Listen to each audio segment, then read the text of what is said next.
Here is an image of Chandrayaan-3. It is the Satish Dhawan Space Center, Sriharikota, Andhra Pradesh, as you can see, and here the Chandrayaan-3 is going.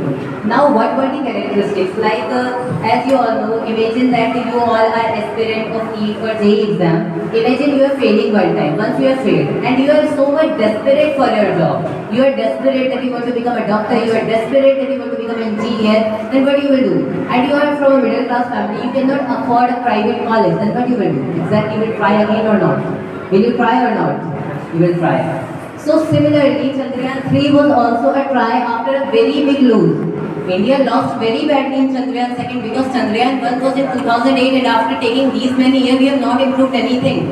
Because we have even now reached on the moon and just we have found hydrogen ions in the Chandrayaan-2. So Chandrayaan-3 having some characteristics. Now if you have lost one time, if you have failed any exam, will you have some experiences that what you have to do and what you not have to do? Will you have the experience?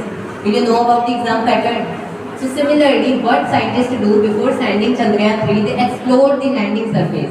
They explored the lunar surface. They approximately made a guess that where will Chandrayaan-3 exactly land. This was examining the surface of the moon, and after that lander Vikram was soft. This time the weight of lander was slightly low than the other two lander Vikram's weight. And here it was always ready to land, as it was designed as the Chandrayaan was about to be stepped on the moon. The lander Vikram will go down and will start exploring onto the moon. Now the third major thing, which is mostly very much important, India collaborated with the global scientific organization of the world.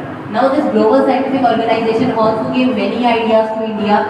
Using these ideas only we were able to reach onto the moon. And this time it was really a great success of India, and now the name of India is written in the history of entire world that India has also went onto the moon. So the credit always will go to the scientists who have worked on the Chandrayaan-3 and everyone who were involved in this. Now, after seeing this, how many of you all are interested to know that whether the life is possible on moon or not? Have anyone prepared any guess? Can anyone guess that there's life possible still on the moon? Because we have seen water is there. Can life be possible on moon? Any guesses? Why? If yes, then why? If not, then why? Exactly, the reason is because just now also the side of moon is brought by Chandrayaan-3 and it is getting examined. Not only in India, everyone is researching on it that whether the life is possible. But actually, basically the answer is no, because the water was present there. Only water is not sufficient for our life. We also need oxygen.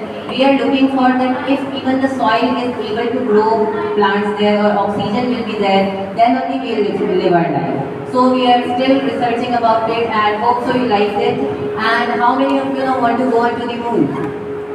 Anyone interested in it? Because in the upcoming time, if you are having money, you can really visit onto the moon, because now we have landed on the moon. We know how we are going to land there, so you just need money, and don't worry of oxygen there, we are going to carry oxygen cylinder. So now you can visit moon, and it is just because this hope has arisen due to Chandrayaan-3 success. So thank you everyone for listening. Have a very nice day and hope so you all learned something from me. With this, I'll add my words. Thank you once again.